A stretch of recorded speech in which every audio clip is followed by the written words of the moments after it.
Assalamualaikum dan salam sejahtera. Saya Nurul Nabilah binti Rani, wakil daripada kumpulan 15 Universiti Sains Malaysia. Baiklah, pada hari ini saya akan membentangkan hasil laporan kejayaan bagi projek kami yang bertempat di Felda Chini, Pekan Pahang.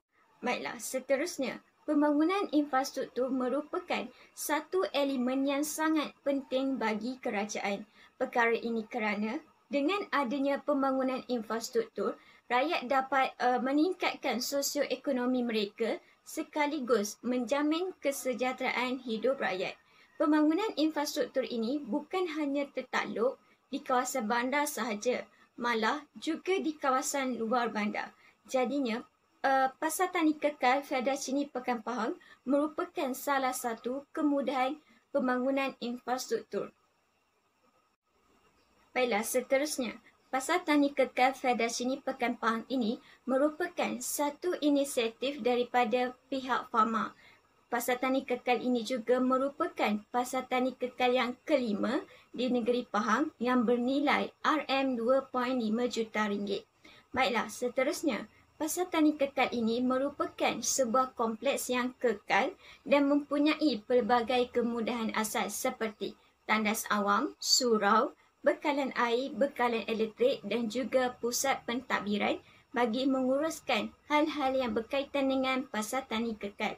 Baiklah, seterusnya, pasar tani kekal ini dibina bagi memudahkan urusan jual beli antara peniaga dan juga pembeli. Kerana sebelum ini, penduduk dan peniaga di Felda Chini, mereka hanya menjalankan proses urus niaga secara di bawah satu kanopi, di bawah kanopi kecil. Jadinya bila berlaku cuaca buruk, ia menyukarkan lagi proses jual beli tersebut. Okey, yang kedua, antara kebaikan pembinaan pasar tani kekal Chini ini, para petani kecil dapat memasarkan hasil perniagaan mereka. Dan yang ketiga, pembeli dapat membeli mereka punya barang keperluan seperti ikan, ayam, daging dan juga sayur-sayuran hanya di bawah satu bumbung. Baiklah, seterusnya, sebab-sebab kajian ini dijalankan. Yang pertama, kami ingin membantu pengkaji-pengkaji yang akan datang yang ingin membuat kajian berkaitan dengan pembangunan seperti ini. Yang kedua, menjadi indikator kemajuan pembangunan yang ada di kawasan luar bandar. Yang ketiga, membantu pihak agensi kerajaan dan agensi-agensi berkaitan untuk memajukan lagi kawasan luar bandar. Yang keempat, kami ingin menyebarkan tentang kemajuan yang ada di kawasan luar bandar. Baiklah, objektif kajian kami yang pertama adalah mengenal pasti faktor-faktor kejayaan pembinaan pasar tani kekal Felda Chini di Pekan Pahang. Yang kedua, menghuraikan impak-impak pembinaan pasar tani kekal ini kepada peniaga, pengunjung dan juga alam sekitar. Baiklah, seterusnya metodologi kajian. Melalui metodologi kajian ini, pengkaji menggunakan dua pendekatan yang penting. Pendekatan yang pertama, pendekatan kuantitatif. Melalui pendekatan ini, pengkaji telah menyebarkan borang soal selidik kepada 30 orang responden yang terdiri daripada peniaga dan pengunjung pasar tani kekal tersebut. Teknik yang pengkaji gunakan adalah teknik rawak mudah dan di dalam borang soal selidik itu terdapat 3 bahagian yang utama. Bahagian yang pertama, bahagian maklumat responden. Bahagian kedua, faktor kejayaan dan bahagian yang ketiga, impak pembinaan tersebut. Baiklah, pendekatan yang kedua adalah pendekatan kualitatif. Melalui pendekatan ini, pengkaji telah membuat pemerhatian sekitar kawasan pasar tani kekal tersebut. Dan yang kedua, pengkaji membuat rujukan dengan melayari internet, melihat jurnal dan artikel yang berkaitan dengan kajian yang dijalankan. Baiklah, seterusnya lokasi kajian. Lokasi kajian pengkaji adalah di Felda Chini Pekan Pahang. Felda Chini Pekan Pahang berhampiran dengan Tasik Chini. Kerana ada kalanya apabila menyebut ataupun bercerita tentang Felda Chini, orang tidak tahu. Tetapi jika disebut dan diceritakan tentang Tasik Chini, ramai orang yang tahu. Jadi, Felda Chini ini berhampiran dengan Tasik Chini yang merupakan tasik semula jadi yang ada di Malaysia. Baiklah, Pasar Tani Kekal ini terletak di Bandar Chini ataupun penduduk di Fedah Chini ini memanggilnya sebagai Bandar Dara. Kawasannya sangat strategik kerana berhampiran dengan Dewan Orang Ramai, berhampiran dengan stesen pam minyak, dekat dengan klinik dan pelbagai kemudahan-kemudahan asas yang lain menjadikan kawasan ini sangat strategik.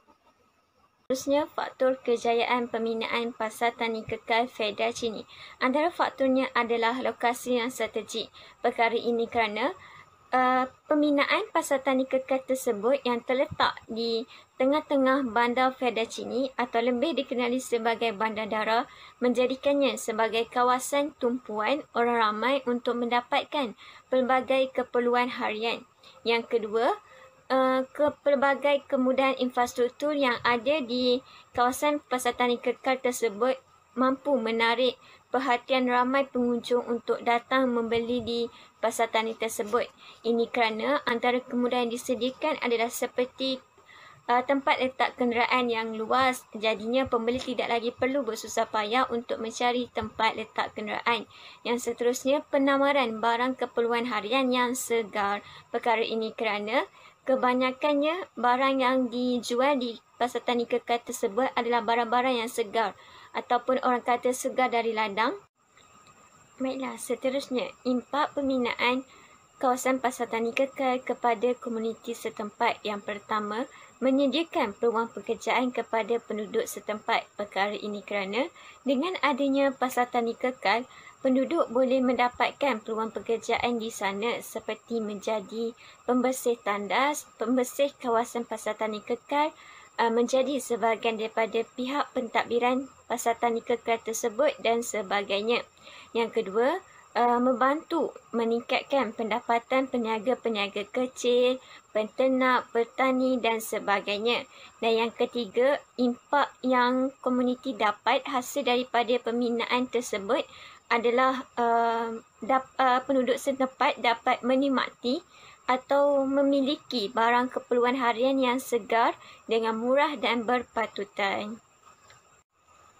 Secara kesimpulannya, dapat disimpulkan bahawa pembinaan Pasar Tani Kekal di Fedah Chini oleh pihak Fama mendatangkan banyak manfaatnya kepada penduduk setempat. Selain itu, penduduk setempat juga boleh membeli barang keperluan harian mereka dengan mudah dan harga yang sangat berpatutan. Selain itu, pembinaan Pasar Tani Kekal ini juga dapat memberikan gambaran kepada orang luar bahawa setiap apa pembangunan yang dilaksanakan oleh agensi berkaitan ataupun pihak kerajaan semestinya mendatangkan kebaikan kepada penduduk setempat. Akhir kata, saya berharap agar selepas ini lebih banyak lagi pembangunan infrastruktur awam dilaksanakan di kawasan luar bandar.